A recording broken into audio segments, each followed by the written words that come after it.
All right, so this is a slide that we have in every one of our presentations. We really value the people who have inspired us and influenced us throughout the years in regards to the neurotherapy approaches that we take. And so we always like to give them their due credit at the beginning of our presentations. And so this is just a list of many of the people who have really guided us on our journey of providing neurotherapy.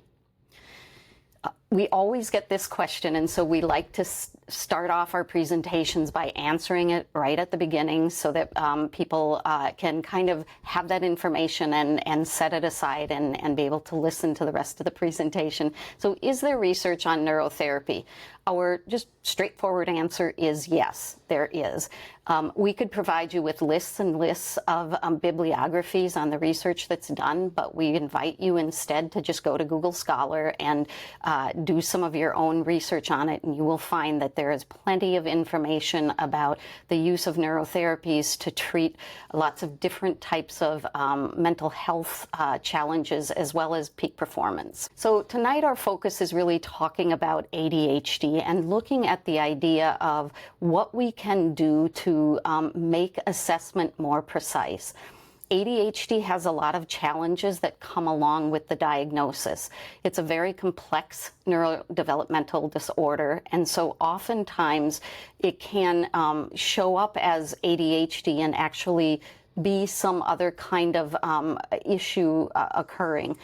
When we think about ADHD, we think about kind of the three main areas of dysregulation, if you will. ADHD affects attention. It affects a person's ability to have control of their impulses, and it affects activity levels. But what we find when you start to dig into the research is that there is an estimate of a misdiagnosis that ranges anywhere between 5 and 35%, depending on what studies you're looking at. Many of the things that get diagnosed as ADHD actually are other kinds of comorbid disorders, or sometimes they're not even really ADHD, but rather perhaps anxiety, oftentimes sleep disorders, depression, and other kinds of diagnostic categories that we might come across.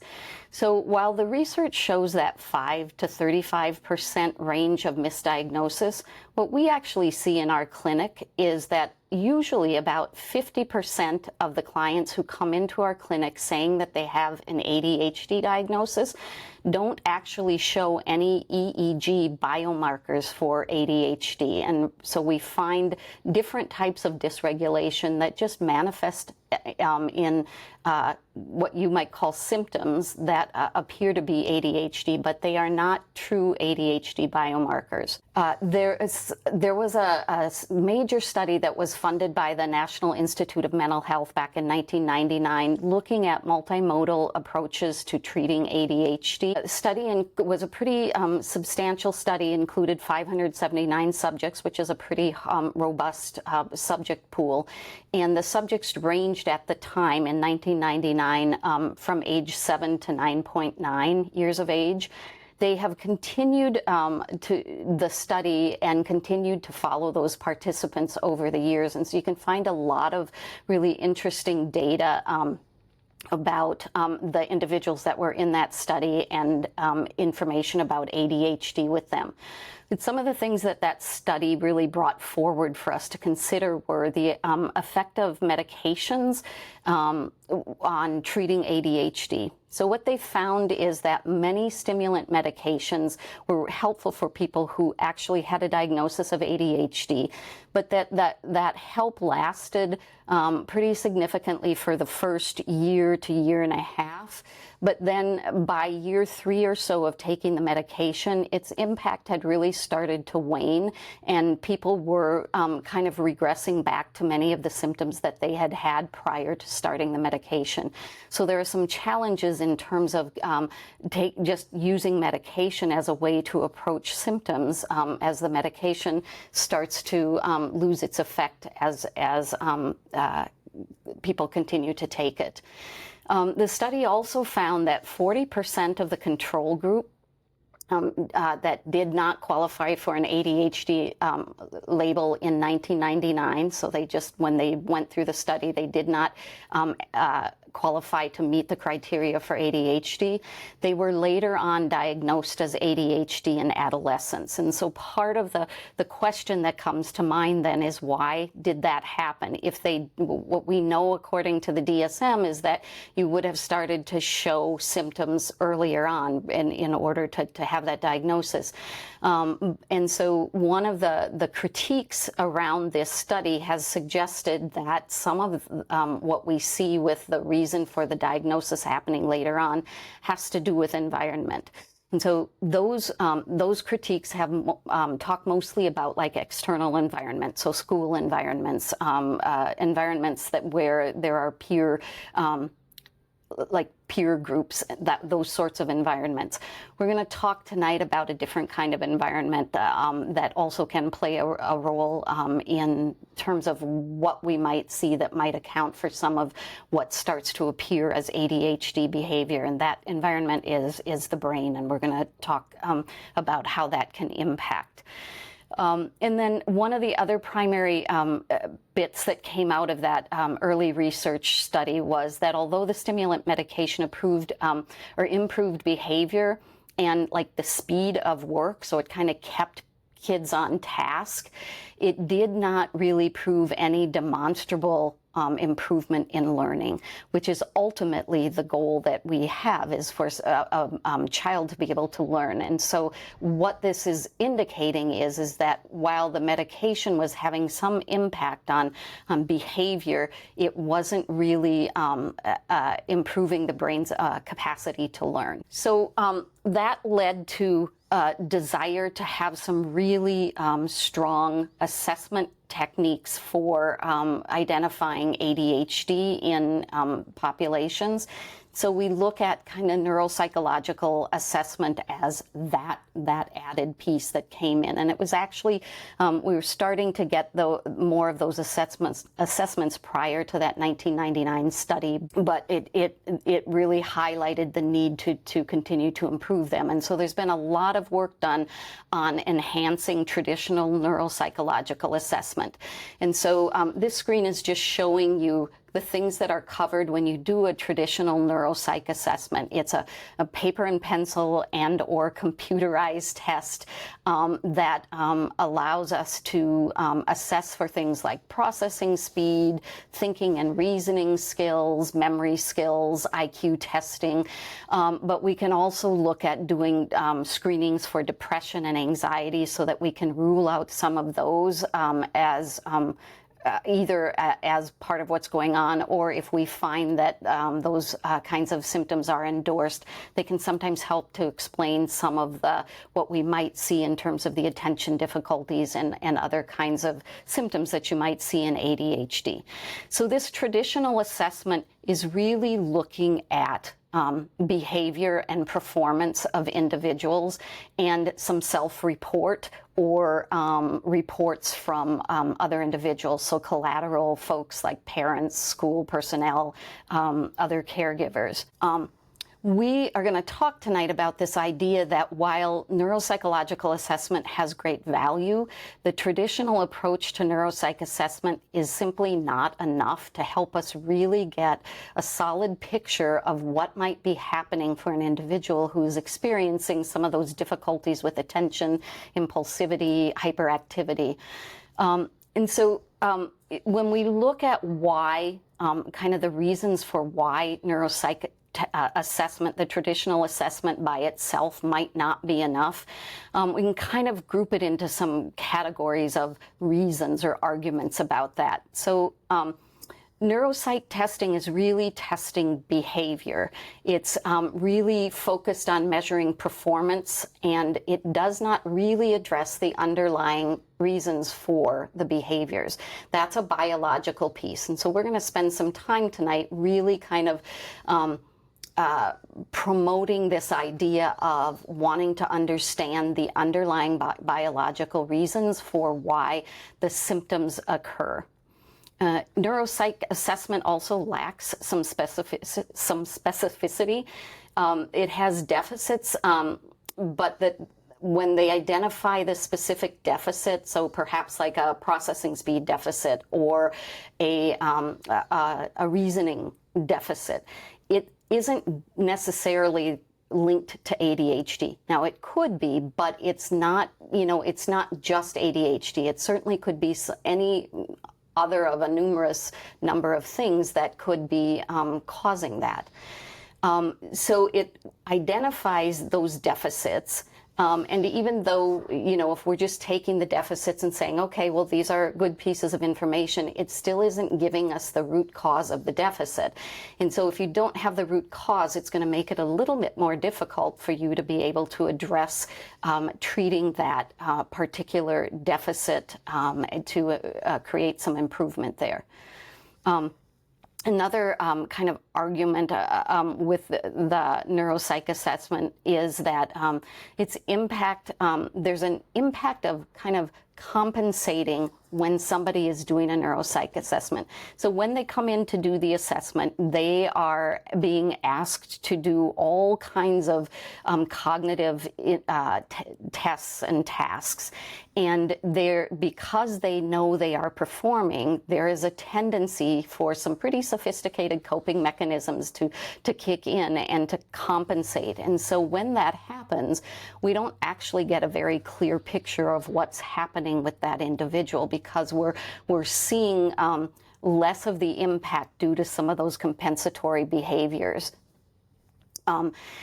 There are also a lot of varying profiles that we see with individuals who are being assessed, and the profiles will show a varying amount of cognitive strengths and weaknesses, and so it doesn't give us again that specificity of this is ADHD, and then maybe one of the in addition to the behavioral versus biological, one of the primary arguments that neuropsych assessments aren't enough has to do with the fact that most of the scores are based on group averages and not on individual data.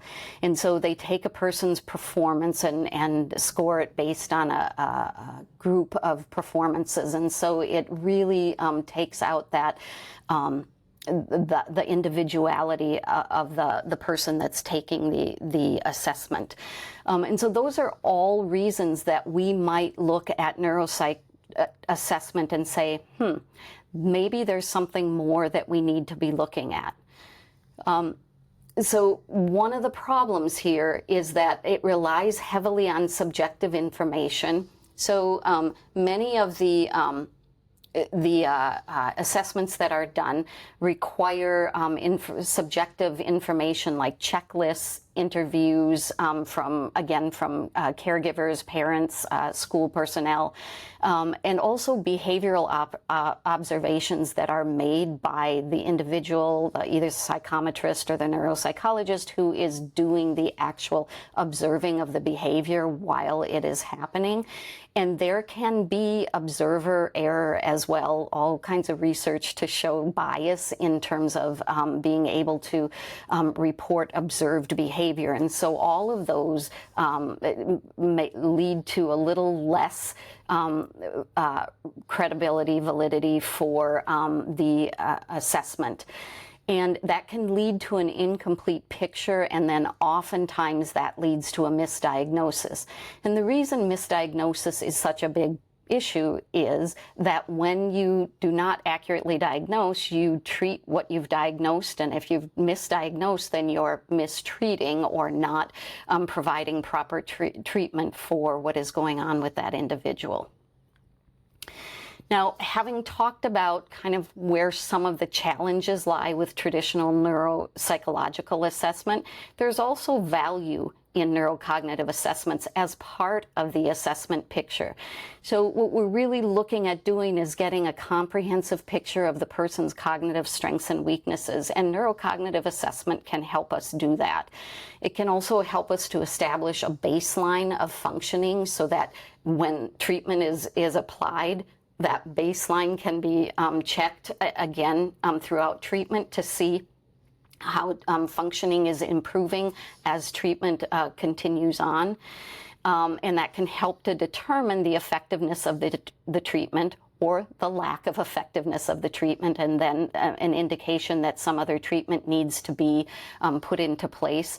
And it can also be, and this is less so probably with ADHD, but it can be used as a really nice monitor for progression of particular kinds of cognitive diseases that might be occurring. So it can have great value, and our whole kind of conversation with you tonight really is about this idea of creating a new sense of a new paradigm in terms of considering assessment. So I want you to imagine for a minute somebody who's going in for a cardiac assessment, right, to check to see how their heart is functioning. So back some time ago, the primary way to do that was to do a stress test. So you'd come in and you get on a bike, and you're wired up so that they're monitoring your systems, and you bike and bike and bike, right? And what the stress test was doing was measuring your behavior or your performance on the bike, and using it to monitor for symptoms like chest pain, dizziness, shortness of breath, fatigue.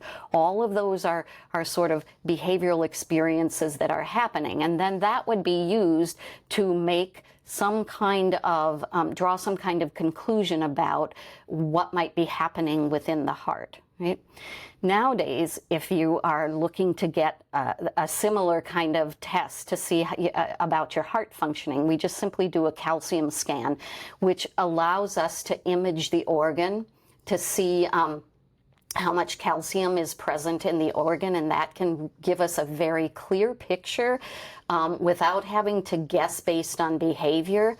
It gives us a very clear picture of what's happening in the heart. So it's interesting when we think about the field of mental health, and we're talking about ADHD. Mental health is the only field where we don't image the organ that we're working with. So if you think about this, what we do in the field of mental health is we work with the mind and the brain, right? But we don't on a regular basis do an image of the brain. It's just not been part of the protocol. It's not been part of the culture that we have used. We've relied more heavily on things that would be similar to what a stress test for checking heart health would be. And those are our assessments, our inventories, neuropsych assessments, those kinds of things. And so what we're inviting you to consider tonight is to kind of jump on board with us with this idea of a new paradigm, or a paradigm shift that combines neuroimaging with traditional neurocognitive assessment. We see a need for, in order to have precision in the assessment process, for us to be able to understand the underlying brain functioning. So we need to go beyond symptoms and to really look at the functioning of the brain. So we talk about, like in the Brain Health Clinic, we talk about the idea of we don't treat symptoms, we train dysregulation. And the dysregulation is what is that underlying functioning in the brain that may be leading to some of the symptoms that might appear as ADHD. So I'm going to pass this off to Guy now, and he's going to bring you into this new paradigm a little bit more. Just a few things to follow up on your example of the stress test. I think back to my father, who just maybe a month after his stress test had a massive heart attack. And had they had calcium scanning at that point in time, they would have seen that he was in need of a coronary bypass surgery. But unfortunately, technology wasn't around, so they had to do this kind of more behavioral measure, and in his case, it missed it. Now, I certainly have a few friends where the stress test caught it, so it's a great thing to have. Behavioral measures are great things to have. They can't see what they can't see, and that's where imaging comes in, so that we can actually look and see what the brain is up to. So on the screen, you'll just see a collection of different types of neuroimaging that we do: independent component, Loretta, power maps, event-related potentials. There's a growing number of tests, measures, metrics, normative databases that we're able to use to compare EEG to. And we're going to walk you through some of that tonight, but not get too much into the weeds of neurophysiology. So this question is, what is a QEEG? So we have a cap. I think towards the end, you're going to see a picture of somebody with a cap on. So you've got a cap on your head. You have electrodes that are connected that are reading electrical activity in the brain. So when neurons fire, they produce electricity. Those sensors read that electricity that's produced by the brain, and then we're able to compare how much electricity is being produced where is it moving to, where is it moving from. Then that electrical activity, we can use a normative database to compare any particular brain that we're working with on compared to an age and gender matched normative database. And I'm happy to say that we're always working to stay at the cutting edge of technology. And we're working with a group who's just brought in a new normative database. So it is a larger database. It is recorded on modern equipment, and it has some categories to it that we've never had access to. So this is a fundamental change in what we're able to do with EEG. Typically, what is happening is being compared to a kind of a database of healthy brains. Now we're beginning to create databases that are symptom-based. So we're able to look at anxiety profiles, depression profiles, ADHD profiles, anxiety profiles, and help assess the patterns that are happening in any one brain. Are they more like some of these EEG biomarkers? So the tools are expanding, the sensitivity is expanding. We're going to see a picture in a little bit to show you just how much information can be pulled out of EEG. So here's as an example. So this is done across 3 human subjects where they're looking at the letter in gray and reading EEG the way we talked about. Now here they used AI to analyze the signal to pull out the patterns. But you can see the EEG reconstruction of the letter is remarkably accurate. And we're at a point now with EEG where if you're listening to a song, the AI can tell what song just by reading the EEG. So people have often questioned, is it accurate? Isn't every brain kind of the same? It's just noise. And the answer is no, actually. There's a lot of information in there, but there are distinct patterns. And the technology is getting better and better and better at being able to read those patterns. So we're not just looking at neuronal functioning, we're actually looking at the brain producing information. And again, what that allows us to do is just becoming more and more refined and more powerful for shifting symptoms. So to say some of the things that we look for, we're looking for, frequency. So we talk about delta, theta, alpha, beta, gamma. So these are our frequency bands. We talk about amplitude. So how much energy, how many neurons are firing at one time in an area. The more neurons, the more electricity. The fewer neurons, the less electricity. So amplitude tells us something. We look at patterns of communication. So the brain is one large integrated network of subnetworks. And so we're able to break out network activity and see what's happening in the different networks of the brain, look at communication patterns from one part of the brain to another part of the brain. Then are those happening in the order in which they're supposed to happen and at the frequency in which they're supposed to happen? For example, something like dyslexia. Dyslexia is when the information roughly moving through 40 different areas in the brain to produce what we recognize as a word. If any one or two of those areas can be out of sync, and that can produce the symptom that we think of as dyslexia. So if we can get the information moving in the proper order at the proper frequency, we can eliminate that symptom that we call dyslexia. So some of the advantages of this, I mean, clearly what it gives us is objective data. So it's not subjective. We're not looking at behavior. From our standpoint, I think of, the distance between the brain and behavior is like the distance between the Earth and the sun. It's a long ways away from what is happening on the level of neurons to what we see in the world as behavior, and it goes through a lot of layers of change before we see it manifest. This allows us to really look at the level of the neurons and groups of neurons, ensembles of neurons and networks to see what's happening objectively. And then we can use that to create change in the brain.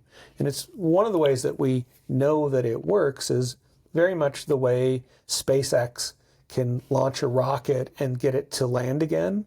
Like that's math. And how do we know the math works? Because the rocket takes off and the rocket comes back again. And that tells us that the math was solid. Same thing here. This is all based on math, and the math works all the time. Right? And this is one of the advantages to working with objective data. So we've got 8 EEG profiles for ADHD, and that's one of the reasons when Fran had said earlier that in our clinic we have about a 50% of the time when people come in with a properly assessed diagnosis of ADHD, about 50% of the time, there is none of the 8 biomarkers are present. They have dysregulation, and the question isn't are they struggling, do they have symptoms? It's just, is it an ADHD? And the main reason that matters is, as Fran said, is it going to be treated with medication? Which medication? Is it going to be treated with behavior modification, CBT? And are those the right changes for how that brain is processing information? We're going to see an example coming up here, but also one of the more common things that we see in our clinic when it isn't ADHD is what's called epileptiform activity. And you don't want to be giving an epileptic brain a stimulant, and you don't necessarily want to be giving that child behavioral strategies if what they really have is epileptiform activity. What we want to do is correct that. So here are some of the patterns. We'll just go through them quickly. We have spindling beta in the frontals, which can be positive. It's actually often considered a sign of intelligence. Like a lot of EEG, it's where does it happen and when does it happen? And that tells you if it's a functional pattern or a dysfunctional pattern. So too much spindling beta can look like anxiety. It can disrupt frontal lobe activity, executive function, and makes it onto the list of an ADHD profile. We can have excess theta. We're going to look at an example of that coming up. So that's just slow wave activity. So the brain is processing too slow, or that's not even a right way to say it, that areas of the brain are communicating too slowly. So the information is getting lost and not added into the rounds of computation that are happening. And so that brain is losing track of its data. Excess delta, that's also a problem in that it's a slow wave, but it is, delta is a carrier wave to move information across long distances in the brain. So if we have too much information moving, that also can lead to confusion, information showing up in places that it's not supposed to be. In the middle, we have a mu rhythm, so the 2 kind of red circles. This is a more common pattern than one might think. And what's happening is the brain is kind of deeply involved in an activity in the motor strip, and what that tends to do is what's called frontal lobe disengagement. And so the frontal lobe activity or executive function tends to get turned down. And so the person, most of the time, is having a very pleasant experience. They feel calm, relaxed, at ease, kind of in their happy place, but their cognitive resources are turned down. And then this will look like can look like an inattentive type. We have peak alpha frequency, so a slow peak alpha frequency. So again, the brain's processing speed, and this really is kind of a proxy for processing speed, can be slow, or not just overall slow, it can be varied. And so that the brain is out of sync with itself. We can have an imbalanced theta beta ratio. So the balance between slow wave activity and fast wave activity is off. And that again causes an information processing. Some parts of the brain are moving too fast, other parts are moving too slow, and information isn't getting to where it needs to be. So these are some of the EEG profiles we look for, and add that in with the other kind of behavioral assessments and neurocognitive assessments to help put together this kind of assessment of ADHD, but then adding to it like how one would address something like a person with ADHD with a mu rhythm versus ADHD with a slow peak alpha frequency are going to be completely different, right? From our standpoint, those are completely different ways in which the brain isn't optimized. On the outside, it could look very much the same. So if we're just looking at behavior, we might try and give those two people similar coping mechanisms, supports, strategies, but that's for the behavior. What we can do is help optimize the underlying neural correlates of that behavior and make change at that level. So here again, we see a fuller head map, and you can see circled, there's the mu rhythm, where again, we have these central components in the motor strip that are cross-talking. And then, so much like if you have a classroom and you have two students that are talking to each other and they kind of disturb the whole class, you could think of a mu rhythm in that same way. Two areas that are cross-talking and it's disturbing the whole brain. So here is, this is a family that we worked with, so mom and three daughters who all had, the three daughters all had ADHD diagnosis. They were all struggling with that academically, socially, just generally in their life. The mom had as well through her childhood and adulthood. And I use this as an example of, I mentioned earlier, the epileptiform activity. So all four of them had epileptiform activity. So we can't say seizures because only a neurologist can say the word seizure.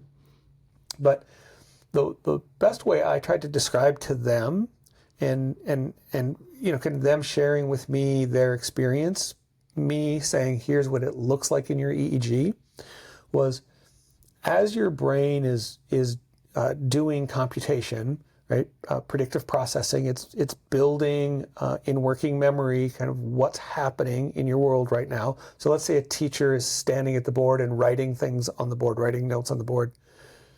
For these folks, it was like if somebody went up to the board every few seconds and took an eraser and just erased part of what was on the board. And the teacher just kept writing, and then part of it got erased, and they just kept writing, and part of it got erased. That's what would happen when these big explosions of theta activity, this epileptiform activity would happen. Their brain would just kind of go offline for a second and then back again. And sometimes it was, a full second or even more. Usually it's more milliseconds, but they had some pretty profound rounds of this epileptiform activity.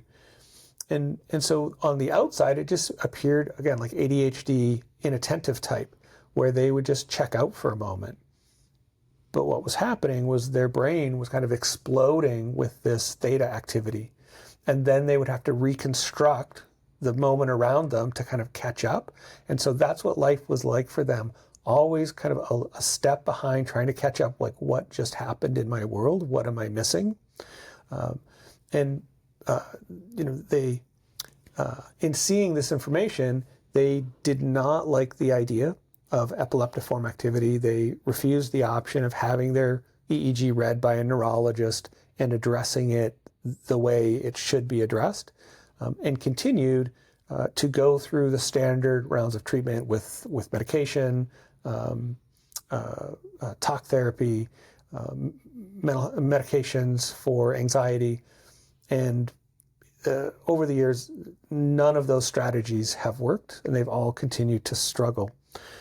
And from our side, we'd say it's because the underlying neural activity isn't being addressed. So here you can see, and if you look between these, you can see that that's got a little bit of the excess data in it, but you'll see when I go to the next image how much kind of messier that looks. And that's because there's a lot more of those big waves of activity that you see in there. And that's very disruptive to the normal background pattern of the brain as all of those overlying networks are communicating.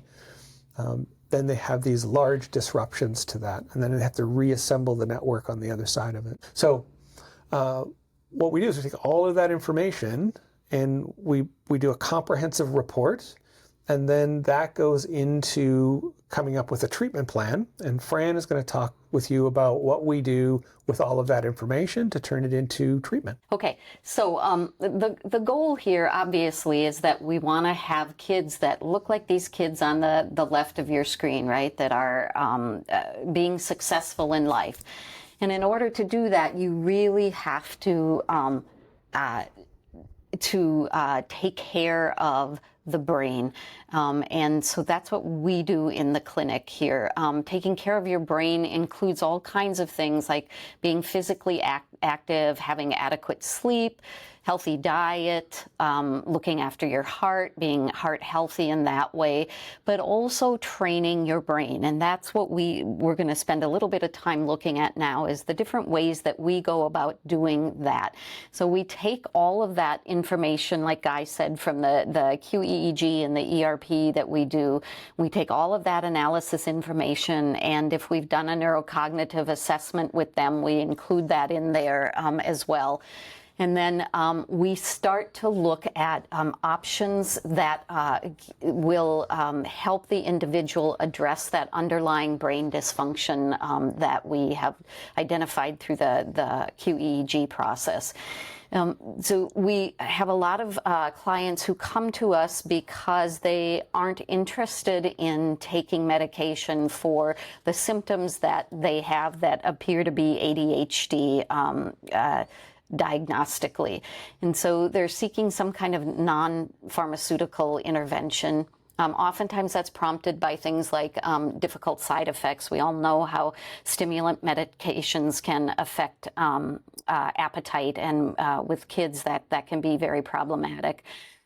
Dissatisfaction with medication in general. Some families or individuals just have a preference to try something non-pharmaceutical before they engage in that process. So these are the things that we offer in the clinic, a way for you to kind of optimize your brain, optimize your life. So we see the little girl with the cap on the red cap on her head. That is an EEG cap. So that's the cap we use both to do the QEEG, but then to do our 19-channel neurofeedback training as well.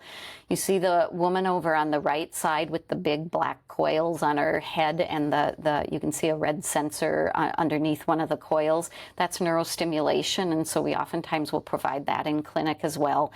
And then in the middle, you see the two girls with the goggles on. That's audiovisual entrainment, can be a really helpful device for individuals who have symptoms that either are true ADHD or appear to be symptoms like focus. It helps with reading. It's amazing. You can put this on a kid that couldn't read a couple of sentences, and then you put the AVE on and start a protocol, and they can read you the whole paragraph and understand. It can kind of tell you what the paragraph said. So it can be very beneficial. Those can the audiovisual entrainment can also be very good for optimizing sleep, which can play a significant role with attention issues as well. On the left side, the woman with the helmet and the nasal lasers and ear lasers, that's all photobiomodulation that sometimes can be used. And then we have on the right side heart rate variability, so we'll talk with you. And then in the middle there, the image that just showed up is somebody actually doing neurofeedback. So we're going to take a moment to show you what neurofeedback looks like And I'm going to play the video for you and kind of walk through, and it's going to actually show neurofeedback. It's also going to show us monitoring the client's autonomic nervous system so that we can kind of be looking at that as well. That oftentimes plays a role in what's happening with them in terms of their ability to regulate. What neurofeedback can be really good for, specifically in regards to ADHD, is it can improve, we see like there's lots of research that shows improvement in memory, but also in attention and executive functions. So things like planning, organizing, prioritizing, and then it can be very helpful in emotion regulation, which can lead to reduced disruptive behaviors from those individuals, less aggressiveness, less getting up and wandering, less socially inappropriate kinds of behaviors. And then it enhances neuroplasticity, so that's the brain's ability to be able to kind of rewire itself, and neurofeedback can really enhance that and solidify what we do with neurofeedback training. So what you see here is somebody who is wired up here. We've got the EEG cap on. It's it's hooked up to an amplifier that's taking that the electrical signals from this individual's brain and moving them through the amplifier and basically feeding them into a database. The database guy was talking about of kind of normative brains, and then comparing the behavior of the client there in real time with that database of more healthy brains. This is just showing you the amplifier. I think we'll quickly move through that piece. And then what you see the client doing is he's sitting there watching his brain play a video game. He doesn't have any real control over the video game. It's literally when the computer notices his brain behaving like the database, then it will tell the computer game to be successful, and basically the flying object goes through the target, flips over, so there's a visual and then an auditory stimulus, and it's that stimuli that are rewarding for the brain. And so the brain is going to as it gets rewarded, continue that behavior, and over many repetitions, the brain learns how to do that behavior, or to behave more like that healthy brain in the database on its own. So this is what we see on the practitioner side of things. We are reading as the neurofeedback is happening. We can read, be watching their EEG in real time. And so this is what we see here. We've got a screen that's showing us how many metrics of dysregulation there are. Client had a pretty significant number of metrics, and somewhere in the 500 metrics that we were training. And it tells us like how many standard deviations from the norm it is. And basically what we're doing is training down this network so that it will regulate itself. I'm going to move you through here. This gives you a little bit more of a close-up of that. This is EEG in real time. This is the network metrics that I was talking about that are showing the dysregulation. And then this is, you saw a little earlier when I was telling you about neurofeedback, you saw that little blue box that the camera was on. That's an amplifier that we use for monitoring autonomic nervous system. And this is showing us metrics of the this person's autonomic nervous system. And so it can give us a lot of information about what's going on in terms of the autonomic. So when an autonomic nervous system is dysregulated, oftentimes we see people who struggle with anxiety, maybe even panic, but also a lot of cognitive issues that show up as well. And so we can monitor this. We can also train this during a neurofeedback session as well, so that they're getting kind of a very well-rounded approach.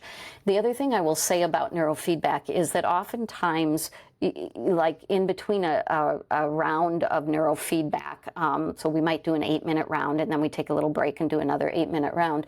We can work with the client as well to kind of help them get better at identifying their state, being able to kind of problem solve any issues that might be getting in the way of their brain getting optimized. And so we can have this really lovely effect of kind of working with the brain, but also kind of pulling the mind into it as well, and skill development. And so this can be kind of where, if we've done a neurocognitive assessment, we might know that there are some certain skill areas that might be able to be pulled into some of this training as we're doing it. So I think that's, the rest is just kind of showing you more of him doing that. So you can see that we're getting a ton of information anytime that we are doing neurofeedback with a client. Then we have transcranial stimulation. So we do primarily do transcranial alternating current stimulation, but we also do some direct current stimulation. You can see that here. That's the little red sensor that you see. It's delivering current to that part of the brain. The big coils are electromagnetic frequency that is being delivered to the brain at the same time as the neurostimulation, or the transcranial stimulation is happening. Research has shown transcranial stimulation can be helpful with, in particular with ADHD type of symptoms. So it can improve focus and attention. It can reduce symptoms of hyperactivity and impulsivity, and can have some more, like there's some research that's shown that it has much longer lasting impact than kind of traditional medication treatment for hyperactivity and impulsivity. It can enhance working memory, and in particular kind of selective attention, which also can be a problem in people who struggle with ADHD type of symptoms. And then improve social communication and emotion regulation that can happen. Most of the research in that area suggests that a combination of the transcranial stim with some like skill-based therapy can be really beneficial for that. This is audiovisual entrainment.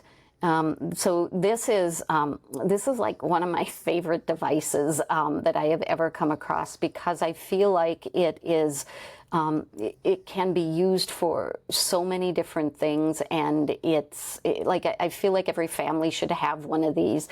Audiovisual entrainment is what the name says. It's in training the brain through audio and visual information that is provided. So you see this little boy here with the goggles on. He's getting pulsating light in the goggles, and then the headphones have pulsating sound in it.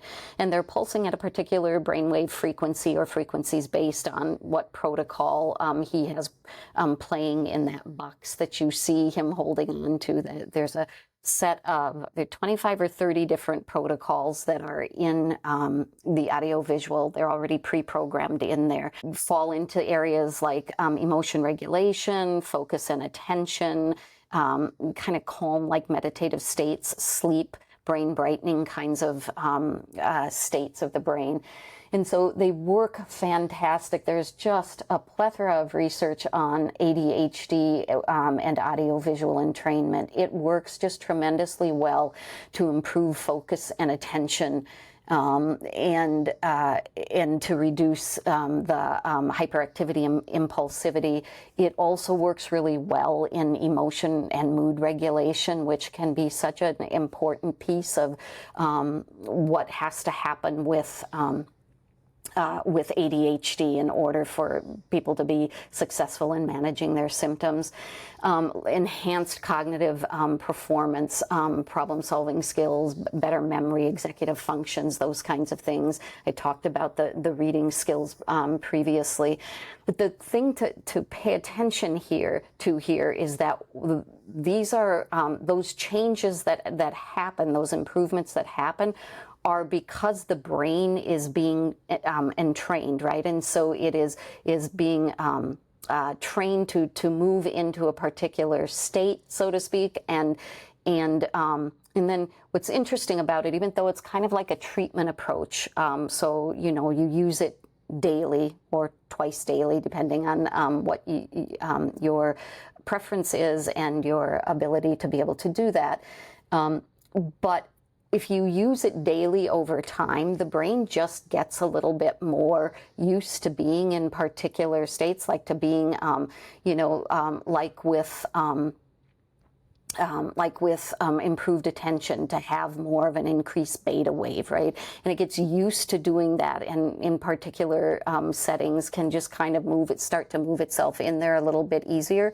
But this is a fantastic device. We have schools that use this in their resource rooms to help kids regulate emotions so that they can go back into the classroom rather than having to go home for the day. So just a really invaluable device. And one of the best things about it, I think, is that it's very non-invasive and it's extremely affordable. This device is a little over $600 total, and it has all of these improvements that you can experience. And then the other nice thing about this is it's a device that if you buy it for a child in the family, the whole family can use it and benefit from it. So I would say we probably have maybe 50 to 75% of our clients who are doing treatment in clinic are also using an audiovisual entrainment device at home as a way to augment the treatment that we're doing in clinic. But we also see it as a tool to be used to continue the improvements long after a client has stopped coming into the clinic for training. That was a surprise. Sorry. I wasn't expecting to join you again. Is the time between beats. Normally we think about heart rate, so my heart beats at 55 beats per minute, and that's what we think about as heart rate. Heart rate variability is the time between beats. And why that matters is it's a window into the function of our autonomic nervous system. So what we want is our heart to be really only beating when we need it to be beating and resting when we need it to be resting. So we don't want our heart beating like a metronome. So again, you wouldn't want to have a heartbeat of 60 beats per minute all the time. So you're just beating every second. You need that variability, and that's a sign. That variability is a sign of our autonomic nervous system finely attuning our physiology to our need. Because it isn't just running our heart. The heart is what we're looking at here, but it is equally running our liver and our kidney and our pancreas and our spleen and our hormones and thermoregulation. All of it is being run by that autonomic nervous system. And so how well our physiology is running has a lot to do with our health, but also our brain function. Because that information from the body, the largest amount of information going into the brain is what's called interoceptive. So information from the body into the brain. And if that information is dysregulated, then the brain is going to become dysregulated. So heart rate variability, a very important tool that we use in the clinic to help regulate the autonomic nervous system and help both ends of it, kind of the central nervous system, the brain, and the autonomic nervous system. And I like to say kind of from the ears down, those two systems coordinated to optimize regulation. And then that's going to lead to things like, better mood, better sleep, better energy, all things that we think of kind of functionally, that those are behaviors we'd want, but they're being run by these systems. And so we try and optimize the system. Photobiomodulation. So basically how light affects cells. That's what that term means. And in this case, we're generally using a near-infrared light because it penetrates deeper. And if we're particularly talking about the brain, we have to get through the skull. So we need a near-infrared light so we can get the photons into the brain. And there's a long list of benefits. There's at least 35 benefits, and they're all kind of pro-vitality. It's one of the things that I like about all the things that we do. Nothing is kind of disease-based. We don't treat any pathology. We optimize health. So it's a nice side of healthcare to be on. In the case of photobiomodulation, we're decreasing inflammation, we're increasing mitochondrial activity, increasing blood flow. It can do neurogenesis, synaptogenesis, angiogenesis, which basically means to help the body grow more of all of those things. So it's incredibly positive. I just had a client who's maybe 3 years post-stroke, struggles with vocabulary. 2 weeks into using the helmet that you see in the picture there, about 50% improvement in language in 2 weeks. It's absolutely remarkable. Has gone from being barely conversational to fully conversational. His wife kind of joked and said he's super happy because now he can argue with me again. So a very positive change so far. And like I say, we're just 2 weeks into it. So it is a great resource for brain health, kind of regardless of what the concern is. We have these devices that we use here in the clinic during treatments, but also for people can rent or buy for treating at home. Like Fran talked about the audiovisual entrainment, that does do its best work if used daily. So it's really a home device. Same thing for the photobiomodulation. It does its best work if it can be used daily, which practically speaking means an at-home device. So thank you, Fran, for letting me talk about my two favorite things. So if what we've shared with you tonight sounds interesting, we of course would love to have you reach out to us, whether that's questions kind of about your own engagement in this, or people maybe in your life that you think this might apply to. A great way forward is to schedule a consult with us and do kind of a personal deep dive. But here tonight, what I want to do is, we want to take time to answer any questions. So you can post in the chat. There's also a request to kind of call in. That would allow us to speak to you on video. So at that point, it comes a little bit more like Zoom, where we're all kind of in there together. There's a question, do you need specialized training to use the AV? The answer is no, you don't. This is something you could, just buy off the shelf and use. When we rent them or sell them to our clients, we always provide a video, like a how-to video, some other information about it, but then it comes with its own manual that tells you how to turn everything on, and the protocols in it there are descriptions for them, so they're pretty self-explanatory in that way. But if we have somebody that is purchasing an AVE from us, we typically are talking with them ahead of time, so we have some sense of what it is that they're wanting to use the AVE for, so that we can give some recommendations about maybe like what category to consider using. But it is, it literally is, you push this button, and you're good to go, and you do not really need any training to be able to choose the protocol. Thank you. You're welcome. Thank you all for joining us. Delight. And I know some of you were planning to be here live, and we're hoping, maybe the next functional forum, which, Fran, do you remember the date off the top of your head? I do not. So always the first Tuesday of every month. So first Tuesday, and we are doing, I believe that is the one with ADHD, another ADHD one, where we're going to have a guest speaker or speakers, I think, along with us for that one. Yeah. So although we've talked a lot tonight about ADHD, it was really about assessment for it. That next functional forum is going to be much more about working with the behaviors and the symptoms and the challenges that people with ADHD have, and how to address those from a coaching standpoint and then from a neurophysiology standpoint. So it'll be a great nutrient-dense talk. Well, thank you all for joining us, and we look forward to seeing you again next time.